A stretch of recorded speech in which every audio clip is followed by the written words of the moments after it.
Welcome to episode 15 of the Tri-State Hockey Podcast presented by Novig. I'm your host, Jonny Lazarus, joined by my good friends, longtime NHL reporter Arthur Staple and Stanley Cup champion Mike Rupp. Fellas, it's great to see you again. Obviously, big news as Team USA was so excitedly announced this morning on the Today Show. Wow, I can't believe we waited 2 days for that. But, man, I mean, we're going to get into Team USA right away, I imagine. I don't want to take over from the jump. Obviously, you guys know my blood is boiling a little bit. But how you feeling this morning? I'd be pissed if I was anybody that cared about Adam Fox, that's for sure. To me, I'll go through it quickly. And Jonny, I know you're tight with Adam and you're in that room a lot. Like, JT Miller and Vincent Trocheck are back. I totally get it. Forwards versus D. You get 14 forwards. Brock Nelson is still there, so that bottom kind of six is still pretty intact, although you see Chris Kreider's out, Clayton Keller and Tage Thompson in up front. But it seems clear to me that Billy Guerin and the Brain Trust and Mike Sullivan and the coaching staff for USA, when they went through from the Four Nations roster, it certainly seems like they were saying, you have to make a big case to replace someone from that Four Nations group. A lot of preparation went into that one. They felt like that was the best group. They got very close to winning that short tournament. So you got to be someone who's an overwhelming choice to be a replacement and have someone drop. And now here we are. Adam Fox is one of the first 6 guys named to the Four Nations tournament, starts that tournament on the top pair, top power play unit. And I know it didn't play well in a short tournament, but to fall from that to all the way off, that's pretty big to me. And that's leaving aside all of the other kind of internal drama with his GM being one of the Team USA Brain Trust and Chris Drury, and his coach, Mike Sullivan, and assistant coach, David Quinn, who coaches the D on the Rangers. Like, these are the guys that see him up close every day.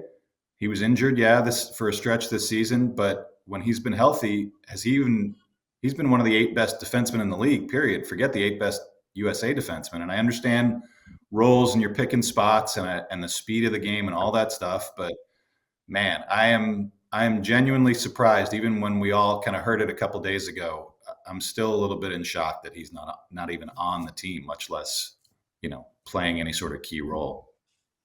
Mm-hmm. Rupper, your initial thoughts? Yeah, I'm with you on that. I don't think I was probably as bullish as some people of thinking that he's going to be. And maybe people didn't think that, but I didn't think he'd be starting off a top 6 in the Olympics. I thought that this is going to be because of what happened or didn't happen at Four Nations. I thought he'd be on the squad. I thought he'd be one of the 8. That's where I kind of had him. So yeah, I'm kind of surprised by it because I agree with what you said, Arthur. I mean, he's bounced back in a huge way this year. Adam Fox is back this year, and he's been playing incredible hockey, and it's a different brand of hockey than a lot of other defensemen can play. Because a lot of guys can't do what he does. It's a very cerebral approach to the game. I find him to be so smart in the way he makes his reads. He doesn't do anything overly physical, but like he's just a very intelligent defenseman. Now, with that being said, I think you have to take into account what happened since Four Nations, not just with Adam Fox, but what happened with Seth Jones. Seth Jones also has arrived as being back. Everything happened when he went to Chicago. It was sitting there thinking, what happened to Seth Jones? That was one of the biggest drop-offs we've seen for a stud defenseman. And then he goes to the Florida Panthers. And I'll tell you what, in that playoff run, he was magnificent for them. And he was fantastic in the shutdown role. He's a longer body, longer reach. So I totally get the fact that Seth Jones is on the team. And maybe that's just the way they looked at it. We'll swap righty for righty. I don't know. To me, I think the bigger thing in this is what this means for the New York Rangers and Adam Fox moving forward. I mean, I don't know. Maybe I'm going to dig into that a little too much, or I'm thinking about that too much, but I'm trying to put myself in his shoes. And Arthur, you talked about it on here before, between getting out there in the media and saying we are into the end on Quinn Hughes, which is kind of a surprising thing for the New York Rangers to state. And this, I'm thinking, where do I stand? I think I see where I stand as far as what this team thinks about me. And I'm sure the right things are being said and the right conversations are being said, but I don't know. I don't know how you come back from that in a lot of different ways. Well, here's the thing I want to read too. This is Adam Fox's comment yesterday from Molly Walker on being snubbed from the Olympics. I don't think you have any expectation, I would say. I thought my play this year was worthy of it. Track record as well. It's out of my hands at a certain point. The decision is the decision. I guess that's how it goes. And to your point, Rupper, like Seth Jones, say what you want about how good he's been with Florida. Say what you want about how good he was with Werenski in Columbus. At his peak, was Seth Jones better than Adam Fox at any point in his NHL career? No. So, I mean, when he was different, yeah, but yes, he has not been a Norris guy, not a Norris guy, and we said that Foxy's in that Norris conversation often. Yeah, I mean, last year was the first year he probably wasn't in quite some time, and the track record to me is the biggest thing too, because how he came back this year and kind of blocked out all the criticism from last year. And I know he got hurt and missed, a bunch of games over this recent stretch, but Adam Fox was playing as a top 5 defenseman in the NHL until he got hurt this year. And we're just throwing that away. But the biggest conversation is the conversation. It's what does this mean for his relationship going forward? John Cooper so clearly fought to have his guys there for Team Canada. And it's clear that Chris Drury and Mike Sullivan did not fight hard enough to have Adam Fox there. And you have to think. So I think that because I agree with you, and I don't know how I feel. I'm a big Vinny Trocheck guy. I'm a big JT Miller guy. I always have been. I'm not too sure. Of those 3 of the New York Rangers, I would have said if one of them is going to make it, it's Adam Fox. For sure. I think that's the one. That's the one. I don't see with some of the other options out there. I didn't see both JT Miller and Vinny Trocheck. I probably had Troch on the outside. And so I'm thinking to myself, you had to fight. I'm assuming you had to fight for them. And I know that there was a fight probably for Foxy, but then I think of the same thing with Coop, because I'm thinking Anthony Cirelli, I love them. Really? Anthony Cirelli, there's not any other option, but we know that's Coop's boy. But here's the factor I think that he had the trump card for Team Canada is he's got cups with those guys. He's got bona fide winners. They know how to win. They've been in those big, high-stakes environments. Now, Seth Jones has been too. So I wonder if that has a lot to do with it. They wanted to get those guys who are champions, have won. And unfortunately, those Rangers guys, Adam Fox doesn't have that in this category yet. But also, here's another thing too. We're talking about this debate. And really, Seth Jones is probably the number 8 or 7 or 8. It's him and probably Noah Hannafin or Sanderson. Those are the kind of the bottom 3 guys in that group of 8. And really, if Jones is not in the top 6, you're playing a lefty on the right side, which some coaches do care about.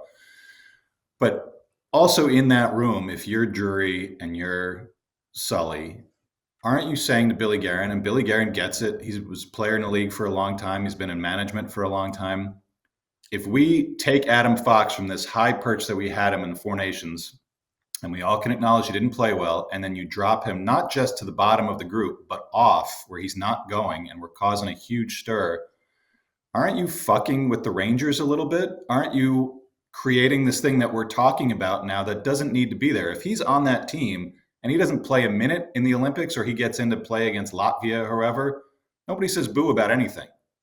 Everything is smooth. The continuity is fine. And, I posted this online the other day and got a few laughs out of it. Smoothing things over is not really in the Rangers' wheelhouse in the last year plus. We look at how all of the messy stuff has played out since summer before last, with all their guys that some of them are still here and some of them aren't here anymore. This is causing a problem that is very easily solved. Seth Jones is not going to feel the sting the way that Adam Fox is going to feel the sting because he didn't go to 4 Nations. Again, you are making a much bigger deal out of it to me by taking him from the team and removing him, which they only did to one other guy from 4 Nations. And Chris Kreider, I don't think, is probably going to be complaining too much that he's not there. So this is the one guy on D that you've removed and causing this huge stir when it's a 50-50 proposition between him and Seth Jones for me. That's what makes me kind of shake my head a little bit, that Chris and Sully and David Quinn fought as hard as they could, and now they have to deal with the cleanup. Billy Guerin does not, and the rest of the group does not. They have to deal with it. So yeah, I would have thought you fight as hard as you can, and I think that's what Coop did. And I'm sure that these guys did fight pretty hard from what the report said, but man, not being able to succeed, it leaves a mess. And Johnny, you've been tight with Adam since you guys were kids. Yeah, I haven't talked about it with him though. I haven't talked about it with him. No, I know, but this is just based on me being in the locker room with him over the years and seeing him on the ice. Like, he's an emotional guy. Like, he doesn't let it out a ton, but he wears his heart on his sleeve. Like, you see sometimes his body language on the ice isn't the best when things aren't going great. Yeah, is he the kind of guy that can just shake this off and move forward without it stinging him at all? I think it definitely is going to sting. But Adam has always been a kid who, at times through his career, has been written off for size, for strength, for speed. The lack of those things. Like, these criticisms, are nothing new to Adam Fox. But he's always proved those people wrong with his play, with his hockey IQ, and his ability to honestly produce at every single level. Like, the kid puts up points at every level he's played at. And since entering the league in 2019, 2020, after Cale Makar and Quinn Hughes, Adam Fox is third in defenseman in points. Like, again, when it comes to track record, how do you leave that guy off? Like, I just, for me, it's optically, I can't get past it, right? And I think that's where you're at right now, Arthur. Like, just the optics of it make no sense when you have the head coach of the Rangers behind the bench and, the GM as one of the, team managers for Team USA. Like, I just can't get past that point. And I think the last player, different situations because he was older at the time, but Rupper, you can probably speak to it. The Marty St. Louis thing with Team Canada and Steve Yzerman, right? Yzerman left off Marty St. Louis in Sochi, and then St. Louis, I think, asked for a trade that year. I don't know if we're going in that direction, but that's the last time I could think of a snub of this magnitude. And Jason Robertson, I think, is, I know he wasn't at Four Nations last year, but I think that's just as big of a snub as Adam Fox right now. I agree. He's been prolific 40-goal scorer in the league. He's proven himself year in, year out, having one of the best years in the NHL of any winger this year. And, it's not a Dallas Stars show, but that should be mentioned as well. Yeah. So I just want to play devil's advocate here for a second on a couple of different fronts, because I know Ranger fans aren't going to want to hear this. I'm just trying to look at it from this standpoint too. We don't know if it's the right decision, the good decision, bad decision, whatever it is with Foxy. There's something to it though that makes me feel like these coaches, Sully, David Quinn, Chris Drury, the team to make a tough decision.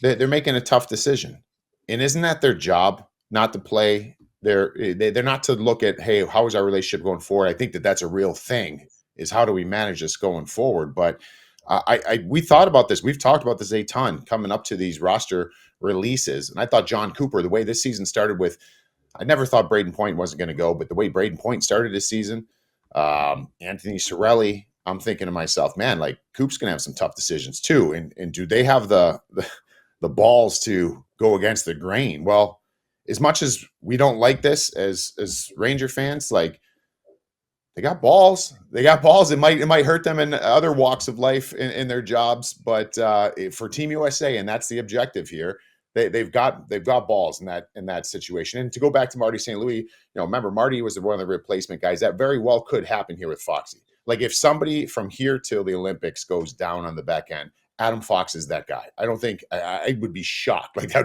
That would be another layer to this if they brought someone else as a replacement. But I think still, even if he does end up going and playing, I still think the damage is done there. I don't know. I don't know. I have respect for them making those hard decisions because that's their job for Team USA. But they're going to take some heat from it. Yeah. I also this is going to be, maybe this is more of a conversation for Colby on Monday, but the narrative about Adam Fox blew it for Team USA at Four Nations, that playing overtime, blah, blah, blah, whatever you want to say. I look back at Four Nations and I see McKinnon and McDavid combining for 7 goals. And I know how Jack Eichel was one of the best players in that tournament. He didn't score a goal. Austin Matthews, Team USA's best goal scorer. He didn't score a goal. Jack Hughes, one of the most dynamic offensive players in the NHL. He didn't score a goal. The big guns for Team USA when it mattered most couldn't score. And Team Canada, who scored their fucking goal in overtime? Connor McDavid, the best player in the world. You know, like McKinnon scores the first goal of that game in the tournament. Yeah. You know, like to just sit here and point one finger at one player and say he's the reason. You know, I think there's a lot of that versus like Team USA came up short. Like there, and that I think is what's the worst part about this is like what it does to the narrative around Adam. You know, because Adam Fox has always been a like pretty big game player. I think back to the World Junior Gold Medal game, Team USA beating Canada in Montreal. Adam Fox, 3 assists in the gold medal game. Game 7 in Carolina, Adam Fox scores the first goal of that game in 2022. Like I can just think of so many big moments that Adam Fox has been a part of. And I know that wasn't his best game, the championship game at Four Nations, but to have that one game kind of tarnish everything he's done in his career, that's the saddest part about it all. And I hope the rest of his season is a big fuck you to Team USA, honestly, for leaving him off. And I think he does have a little bit of that in him, even though it's more of a calm demeanor. He's not a guy who's going to outwardly, you know, point a finger at a bench or, you know, say anything. Like that's just not who Adam Fox is. But I know there's a part of him right now that's going to be, oh, I'm out here for blood now. Like maybe not, you know, so emotionally, but in his brain. So let me go conspiracy theorist here for a second because everyone loves doing that once in a while. So it just even on the degree that you were the first one to mention that, Arthur, and I didn't think much of it at first, but the more I started thinking about it, I'm like, maybe there's something there. Just as far as that whole Quinn Hughes availability kind of came out, and then now maybe just adding this wrinkle into it is. There's a full no move for Adam Fox. Is this to start slowly loosening that a little bit? You know what I mean? Like, does this team really want to make moves and change? And are they realizing that they're not a Stanley Cup contender right now and they've got some no movement clauses? Is that a way, again, conspiracy theorist here, is to, it's not that crazy when you start thinking about the way they've tried to get out from under some other no movement clauses over the last couple seasons. And we see across the league some of these where names are sprinkled out there, situations are happening, where maybe this is Adam Fox waking up one day and being like, you know what, I could see life not as a New York Ranger. Maybe that's something that they can start moving in that direction. Boy, if this was the way that they went about doing it, this is going to give ammo to every conspiracy theorist on the planet. And when it comes to sports, that like, you know, oh yeah, they are out to get you. But I think it's, if you're digging into the psychology of it, I'm more with Johnny that leaving him off versus making him the 8th guy and not having him play over there is probably more, let's go here. Let prove us wrong. Show us that you are a guy who deserved to be here. Make us eat it all the rest of this season. Get this team to the playoffs.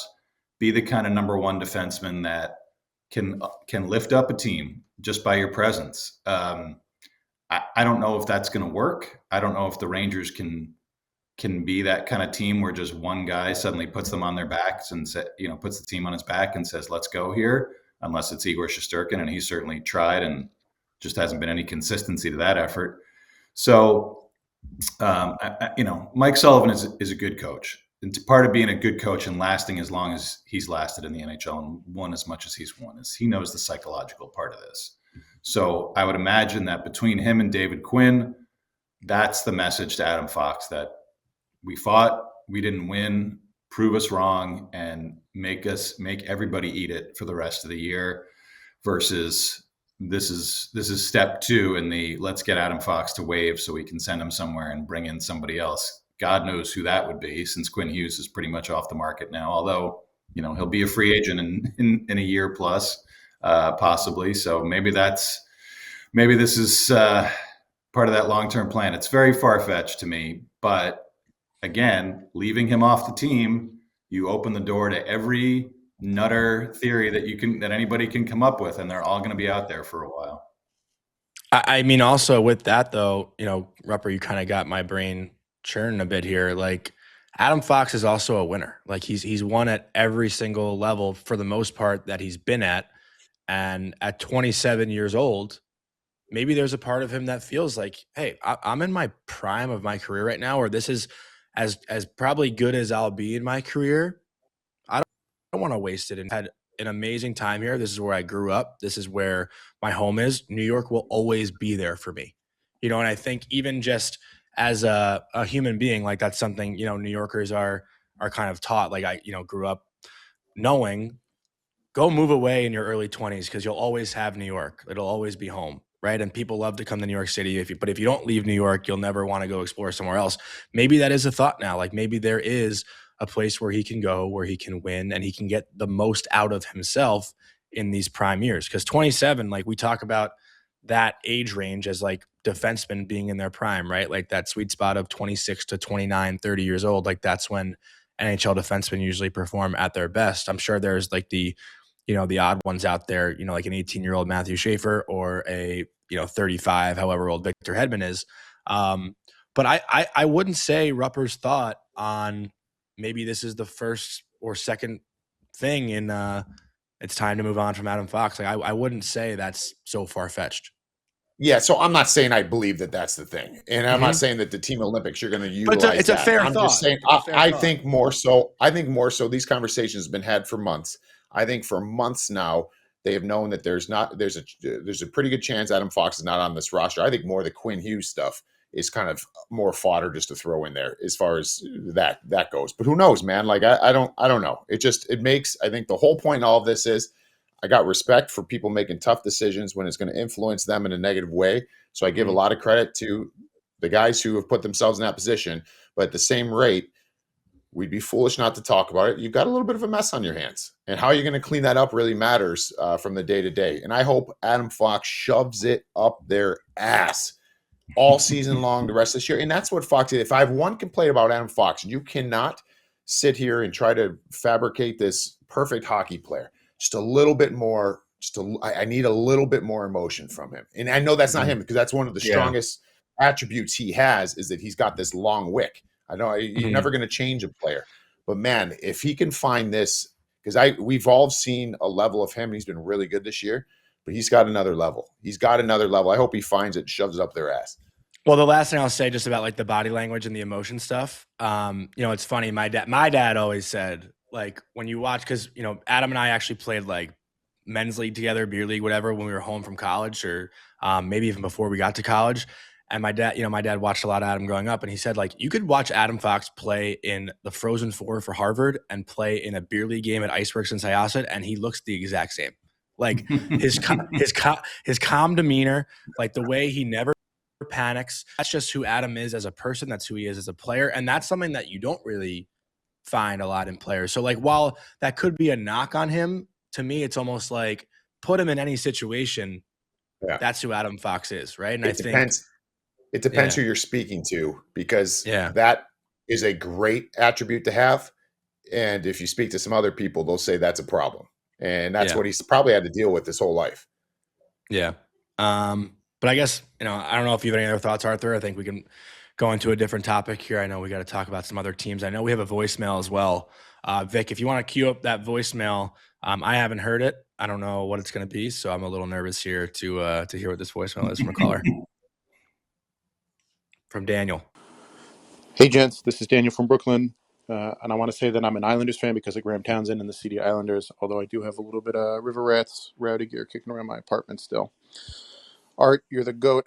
Rupper was unfamiliar with your game off the ice, but I like what I'm seeing. Laz, it annoys me that I don't dislike you more. I got two questions. First, I think we all can tell at this point that the Rangers suck. Johnny, I'm hoping you can clap a couple of times and just acknowledge it so we all know. Second question's for everybody. Is Jack Hughes just a bargain bin version of Matt Barzal with better wingers? Thanks, gents. Happy New Year. Keep it up. I'll hang up and listen. You got all three of them in there. I love it. Yeah.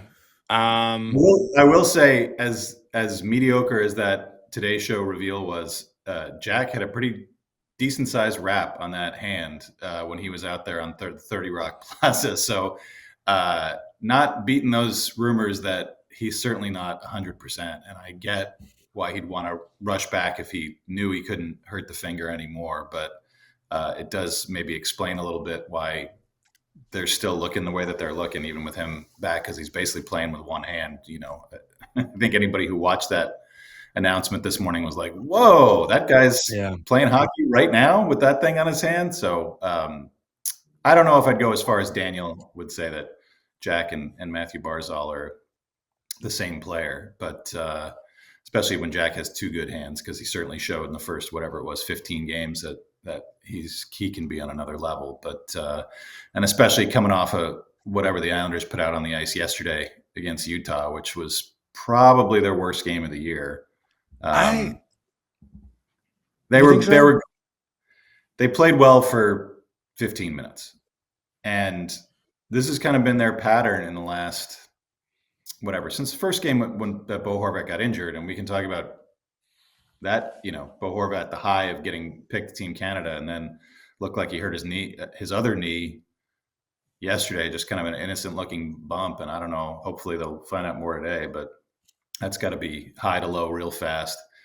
But that first game against Tampa, when he went out, they played great in the first 10 minutes, got a 2-0 lead, and then held on for dear life. They've been in that pattern now for like 6 or 7 games, not scored enough, come out flying, good forecheck, generating chances, nothing happens, and then the wave comes back. It came back in a big way yesterday, and I think David Riddick playing, I think, his 5th straight game. That's probably not that's too much for him in a row. Certainly praised him last show because he's held the fort.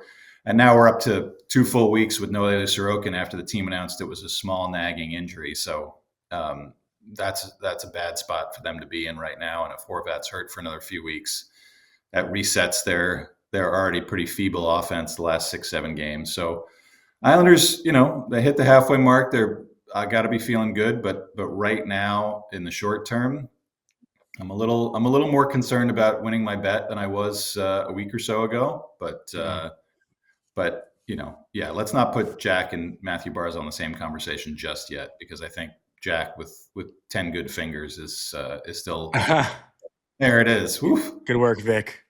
Attaboy, Vic. He looks like a defensive lineman in the NFL who's got a broken hand and just has the club around it. So it can't be good for your skill set on the ice to have that thing still wearing.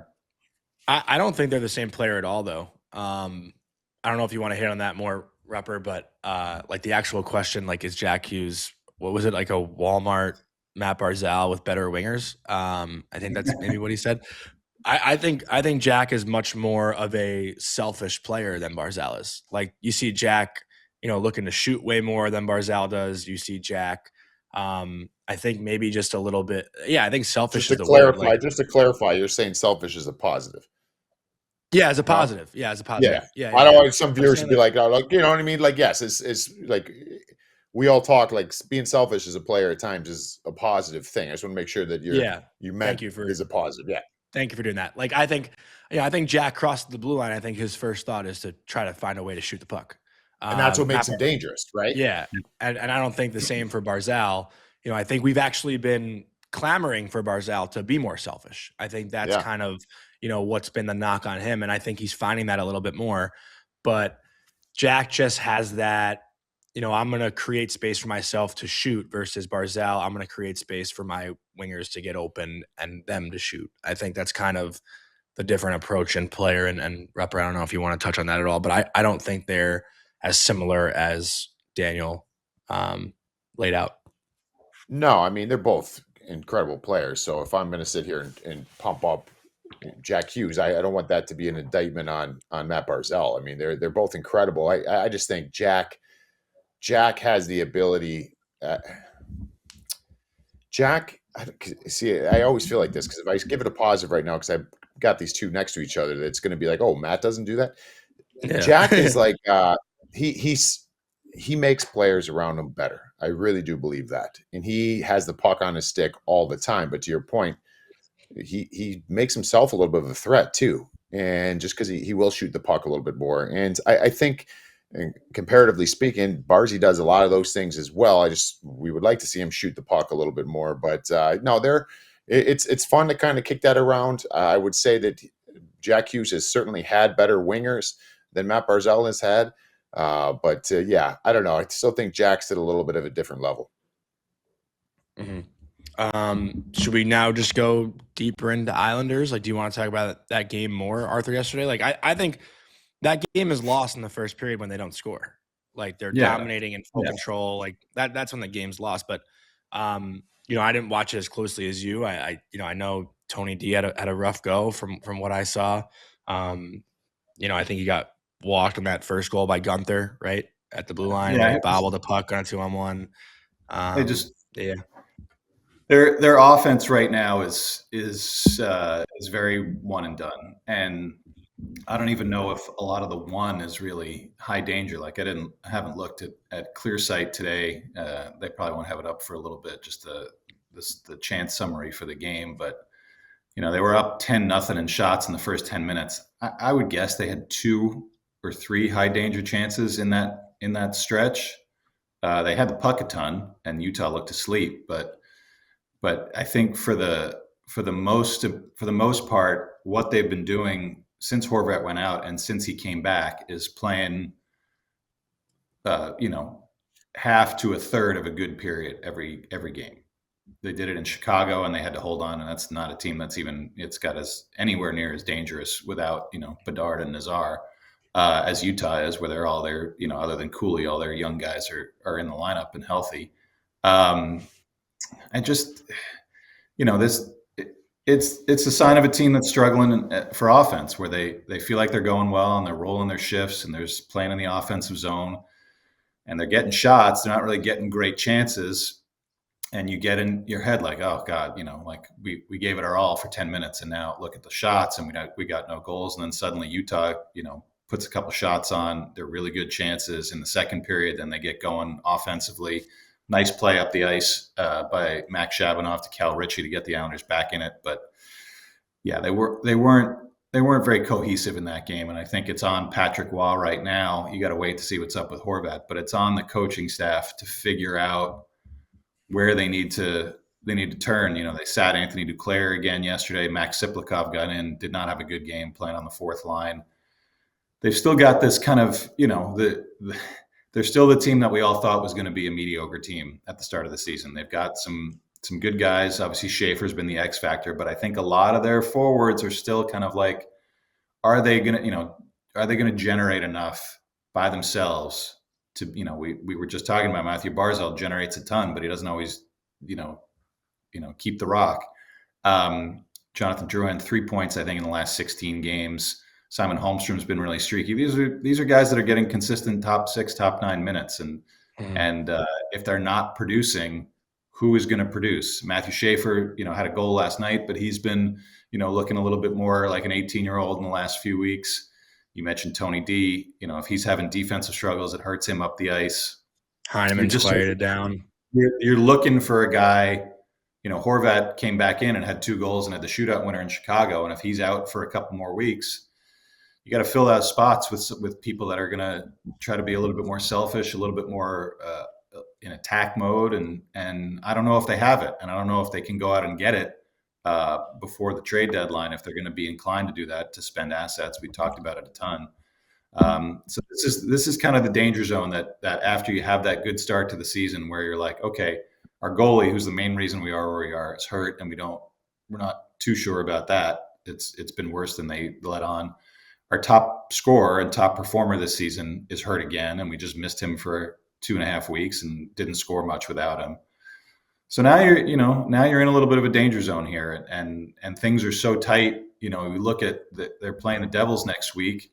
By the time that game rolls around, the Devils could leapfrog the Islanders if the Islanders lose to Toronto this weekend and the Devils win their next couple. So that's how tight it is, that we've been talking all negative about the Devils the last few weeks, rightfully so. And here they are. They could get back into the top 3 in the division with a few wins in a row. So, and the Islanders could drop. So I think that's the biggest. Don't do your reverse psychology witchcraft on the Devils. Hey, bullshit. Come on, I'm gonna flip. Let's don't do that bullshit. Come on, Arthur. I'm sitting here listening. That was my way of segueing to you, Rupper, saying that minute 56 in Columbus might have saved the whole thing for the Devils. So tell us about how the Devils saved their season with 3 goals in 116 seconds against one of the bottom teams. So the Toronto game, I don't even know where to start. I don't even know if I want to talk about that game. I do love what Sheldon Keefe had to say after that game. And we were kind of talking about that, just about the team playing with more balls and maybe having balls that Nico Hischier showed in this fight Yeah. with Matthew Nyes, which you don't love to see as far as I don't want Nico fighting, but I love the fact that he's got that gumption, dude. Like he gives up about 40 pounds. Matthew Nyes is a huge fucking guy. Like he is a big man. And he doesn't horse. fight a ton, but so I don't know. That was like one of those games. I'm like, it was such a struggle. And then I'm sitting there thinking, man, what's this next game going to be like? This has kind of felt like the moment of truth for the Devils going into this last game against Columbus. And you could probably say we've thought that a number of times this year, but it kind of, I don't know, for me, I was like, let's hold on a second. I want to see how the reaction is here. They got kind of worked again, except for that. Was it 3 minutes? Is that what it was? 3 minutes in the game or whatever? Yeah. My favorite, these social media for these teams is the best. I get, what was it? I was joking around with you guys. It was like the Devils social media post puts out like an old Mike Tyson punch out. I didn't see this. You didn't see it? They dubbed No. like, after every win, they're like, every team has after wins, they're handing the other team L's and doing all this stuff. It's fun. Like I'd say this tongue in cheek because it's the social media that's running this. And but they have basically Mike Tyson's punch out, and they have the Devils this one right here. And so in the message on it, what was the message on it, Vic? Does it say it here? It said like, I don't know. It said basically like, it was kind of like a cocky post. I'm like, dude, you guys showed up for 3 minutes of that game. Like 3 minutes. 3 minutes of that game, you showed up and you went pop, pop, pop, and you won the game. So huge moment. May have helped save them in some regards, but they have to be better. They have to be better than they've been. Like the veterans have not played like veterans. Like the special teams like dropped off, and whenever you need them, they haven't been coming through. Like so, I think that it was better. And Sheldon Keefe post game that game against Columbus said, played with some balls, for 3 minutes. Mm-hmm. So we got to see more from this team, man. We really do. But even with that, like in that moment, right? Like the Devils go down 2-0. They're on the road in Columbus. Things aren't going well. They just got shut out in Toronto. Like I've never obviously been a part of that kind of feeling. Like what is the feeling in the room? Like, okay, here's the turnaround, or it's like, oh my God, what a relief. Like, thank God we found a way in this one and we could breathe for another day. Like, is it survival mode for the Devils, or do you think they actually believe they can turn things around? Like, that's where I'm lost on this team, because they have the horses. They've shown when they're healthy, they could be one of the best teams in the NHL. But because of how things have gone over this last, let's say, 6 to 8 weeks, do you just automatically lose that belief? Like, can you find it again, or do you actually need some sort of shakeup, some sort of change? I'm lost on my feelings toward them. Yeah, I don't know, and I think that's so hard for us to put a finger on, because put a thumb on is because this is a team that they're going to believe. I mean, every team, even on teams where we probably shouldn't have believed, we did believe inside the room, because you try to keep it positive and get yourself going. I mean, John, you know how that is. Like you're going to try to cling to any kind of positive, even if you have to manufacture it through different stages of a season. But I think that's the part as fans and outsiders who aren't in the room where it's hard to understand where they are at with their psyche, their belief, because there seems to be a lack of emotion, and it happens often. I think that's where you sit there and be like, who are these guys? Like, what are they? Some may call it bad sportsmanship, but in hockey, you got to almost see some of that when things are bad, just because it shows you care. It shows you care. And in those moments, even like the Nyes Hischier moment, like even after that, I'm like, really? Like the rest of this game should just be them taking stupid penalties, to be honest with you, just trying to like show that they're kicking and screaming and going down swinging.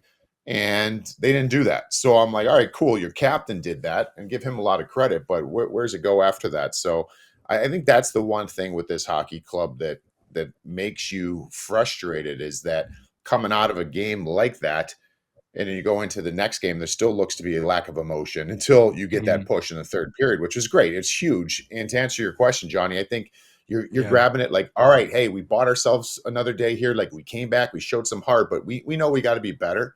I just don't know. They just kind of keep getting back to the same point.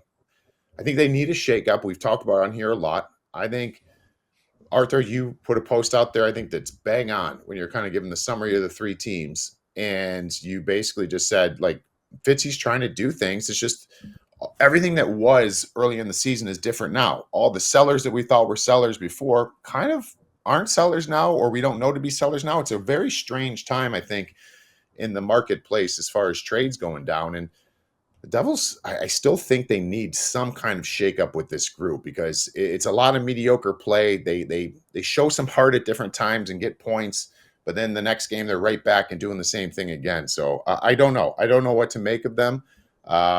Very optimistic though over the next 2 weeks that they could get some separation from the Islanders before those two teams play, but they got to start putting some games together. Yeah, to your point, Rupper, like, Stamkos was mentioned, Ryan O'Reilly's mentioned. Nashville, until they lost the other night, what did they win? Six in a row? They're suddenly on the edge of the Western playoff picture, and all the guys that everyone was talking about, well, this guy could go here, this guy could go there. Like, they're not trading anybody. Barry Trotz's job is probably on the line to see them turn it around and all the big signings that they made. So put that on hold. Maybe St. Louis, maybe you can still talk about Braden Shen or even Jordan Kyrou, but if there's no other sellers, that's a first. That's Dawson Mercer. That's probably Mikhail Yegorov. That's every good prospect that you've got coming up. So, I guess, and you can certainly say that Fitzy should have struck maybe while the iron was hot a month ago when things were starting to kind of tilt down for them on the roller coaster and they knew that they were out on Quinn Hughes. Maybe then you just say, all right, I'll bite the bullet. I'll give up the assets. We'll get Braden Shen in here. We'll get Ryan O'Reilly in here. We'll pay the cost, whatever. It seems like based on some reports that Dougie Hamilton vetoed a trade. I assume that was one that involved Vancouver. So you got to find, if you're going to commit to that and that like you've gone to Dougie, who has a very unique personality as well, and said, we want you to waive. Now you told this guy you want him out of here. And he certainly, the way that he's played in the last month, looks like a guy who's been told he's not part of the future here if they can possibly make it work. So I think they've gone too far down that road to say, all right, let's just pull it back and see if this group can do it. Because even at that, they've got Johnny Kovacevic, who was a good player for them last year, who's probably healthy now, and they can't make him fit on the salary cap to activate him. So something does have to give here, I think, for them, even with just the group that they've got. And I think if you're hesitant to just move a player out for the sake of moving a player, whatever you need to do, all you got to do is look across the river and see what Chris Drury's done. I'm not saying that that's the ideal way to do it, but if you put it out there or start down that road, you understand Chris Drury as a GM, you got to finish it because you can't leave the situation just undone. And I think for Fitzy, that's kind of where they're at. That I don't know if they're going to progress back to where they were unless they do something like you said, Rupper, to shake it up. It's sad. Yeah, I was just. Oh, sorry. Go ahead. No, go ahead, John. No. I was just gonna. I was gonna change the topic a little bit. So Rupper, I want you to get your thought out here. Yeah. No. All I was gonna say is with all that stuff being said, the one thing I want to. There was reported, obviously, that Connor Brown was the one stepping up in between the second and third period and saying something vocally inside the room. And a lot of times I think people think there's these big speeches that are given. That's not the case necessarily. But whenever there is a time to speak, it's important that someone does. And this is the other part I just wanted to throw in there as well with the guy that's not even played a half a season to a new organization. That's not always the easiest spot to be as well. It's been long enough, but Connor Brown's got these long, deep playoff runs. Like he's the type of guy that's in there, and it looks like he understands he's in there for a reason. I think it's big. I think it's big to have guys do that because it can't always be the same guys. It has to be different guys. And I just wanted to give a little props to him because when you're a new guy on a new team, it's you kind of take a step back and just kind of watch how things are handled. So I love the fact that he stepped up and said something and they responded. So at the end of the day, they found a way to get the wins, and that was big. You want to know what we haven't really talked about at all? Like maybe the absence of Simone Nemec is bigger than we thought. he's been hurt now for almost 3 weeks, right? Like he was on fire for them offensively. Obviously had the defensive woes that we had talked about on each episode, but just kind of digging around, looking at numbers right now. And this might not shock our listeners, but since Nemec's injury, I'm looking at December 12th because his last game was December 11th.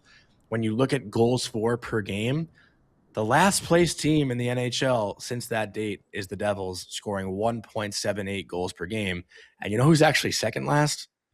The Islanders. The Islanders scoring 1.89 goals per game in that span. So the Devils and Islanders right now are the bottom two teams in the league when it comes to scoring goals in the NHL since December 12th, which I didn't really put together. Like I didn't realize how low the offense actually was. But with the Devils, I mean, positively, we were talking about Simone Nemec since the season started, and you got to think, the good teams always get help offensively from their D. And, Jack Hughes obviously is still kind of finding his way since returning. Jesper Bratt's had a really down year when it comes to scoring goals. Nemec was maybe more important. And I'm sure there's Devils fans listening. They're like, yeah, obviously no shit. He was on fire. But more important than we give him credit for, though. Maybe his absence is much bigger than we really thought. He's a finisher, that matters. They're looking at some of their chance generation on ClearSight the other day when I made my post after the Toronto game. They're still in the top 15. There's top half of the league in high danger chances for in this stretch where they're not scoring goals. Mm-hmm. And so they're getting their chances, and you just need to be able to finish. And we could do a whole show about, the metrics don't always measure who's getting these chances and who's trying to finish them. But Nemec is a finisher. And, when he's on the ice, he is, one of those classic guys who's going to create some high danger for both teams. Funny enough, we were talking in a good way when he went out, they tightened up a lot defensively, but now you're watching them and saying they're kind of like the early season Rangers where you're like, okay, you focused on tightening things up, but how do you get up the ice now? How do you make sure that you're generating enough to win games and scoring enough to win games? So yeah, I'd be interested to see, Sheldon, I think, said last week, it seemed like Nemec was still a few weeks away. And I'd be curious to see if they, when he's starting to get ready and they want to reintegrate him into the lineup, is that the time where you kind of say, okay, we're at the crossroads here. He's back. He's healthy. Let's see where we go. We've liked what Colton White has done and his limited ability as a third pair guy, better defensively than Nemec. But yeah, it's not silly to point that out. It's not obvious. Maybe they need that generation from the back. Maybe he takes some of the offensive load off of Luke Hughes. They're not sitting back as much because it's today's NHL. You generate stuff from the back end, getting up the ice and getting that fourth guy into the rush. And Nemec was really, really good at doing that. Maybe a little too good because he might have forgotten about what you need to do at the other end of the ice without the puck. But it just seems like they were going one way early on, scoring tons of goals, giving up way too many chances, and now they've tightened up and they can't score. Can this group integrate those two things? And maybe he's the key to it. Mm-hmm. Any other thoughts on Devil stuff right now? Who do they tie in their next game? It's a good question. I think tomorrow they got Utah. They got tomorrow. When's that Islanders Devils game? Yeah, when's that game? Tuesday. Okay, so that'll be must watch. Any other topics you guys want to get into today before we kind of wrap up? Obviously, I didn't even wish Happy New Year off the bat. Happy New Year to everyone listening. You're so flustered. You're so flustered. Your New Year started on the downturn with the Foxy News. Oh yeah, you're so flustered to start.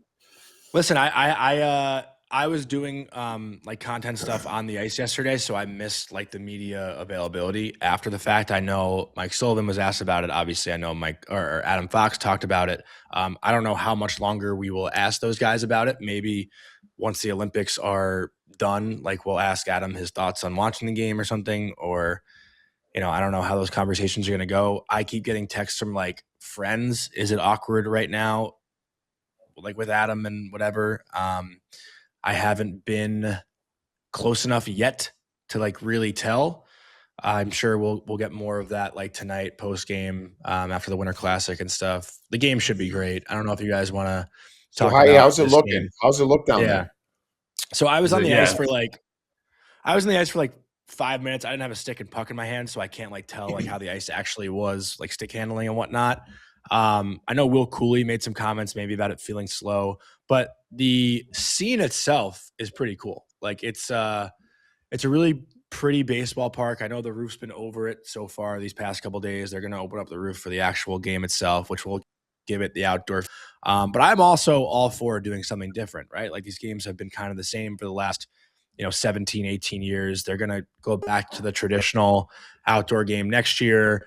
But, having hockey in Florida, like it was really cool to see the Florida Panthers and like this Miami Vice feel around the rink and kind of embracing hockey in Florida. And there's going to be a lot of parties and celebrations outside the rink today. Like I'm going to like this body armor event, I think. And there's another thing happening, right outside the ballpark. So I think it will be really cool and it will feel different than Winter Classics in years past. But I think NHL fans or the comments I've seen, they always just want to find a way to complain, right? Like over the past years, why are we doing the same thing every year? It's the same game. It's not that cool, blah, blah, blah. And now they do something different. It's like, they're not even making it a real outdoor game because it's in Miami. Like, you know what I mean? Like there's always just something you can complain about. But I'm excited. I think it'll be really fun. Yeah. You brought up a good point because I don't know what the perception is because again, we talked about this last episode where this is the first Winter Classic that I haven't worked since I've been done. So this is like 11 years. And the reason why I'm saying that is I've gotten to see all of these when I was done playing and I played in 2 of them. The product on television may have lost its luster in some ways is over the years with the NHL fan. And that's fine, but locally, how it impacts locally, it's incredible. And every single person, when you're at those events, the branding of each city, what they're looking to get out of the Winter Classic, they still knock it out of the park, man. Like it is cool and it's great, and every time it's a new flavor. So I would just say to fans who maybe are like, hey, we're kind of over it as far as what this is watching on television. That's fine, but like if you go there, it's a vibe. It's a cool atmosphere. That's why I was asking you, Johnny, and we'll check in with you after the game as well, because I think that's all the best part about it. It's like you get to see these cities on display. I always found them to be really interesting and fun, and that part has not changed. The buzz in these cities is still pretty incredible. This is my, I think, 5th or 6th. Like they never get old when you're there. And if you're looking for an experience with the family as a fan, like these things are always incredible. And it's nice for once to not have to freeze your watching one of them. True. That is true. Yeah. But I think with that, unless you guys have any other comments, maybe that'll wrap up today's show.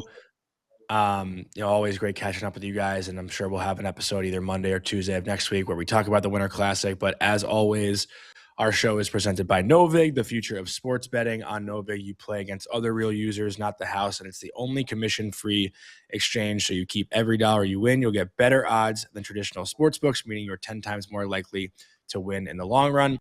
Choose the best odds or offer your own. Trade Novig coins for fun or Novig cash to win real prizes. Sign up with code Daily Faceoff to get $50 in Novig coins when you spend $5 on your first purchase. Available in most states. You must be 21 or older to play with no purchase necessary. Looking at the lines for tonight's Winter Classic game, the Rangers are plus 135. The Florida Panthers are minus 142. I'm actually not going to pick a side in this game. I think we're going to go with the under. Igor Shesterkin and Sergei Bobrovsky both playing pretty well. That 5.5 number is looking pretty nice at a plus 103. And if we're going with Will Cooley's comments on the ice being a little slow, maybe that favors the goaltenders. So going to go with going to root for no goals. That's always right. So that's what we're going with for Novig. That's going to wrap up today's show. We will catch up with you all after the weekend. Hope everyone enjoys the weekend. Happy New Year. Hope you enjoyed that video, and if you want to see some more Tri-State hockey content, don't forget to leave a like and comment on the video below, and also subscribe to the Daily Faceoff YouTube channel.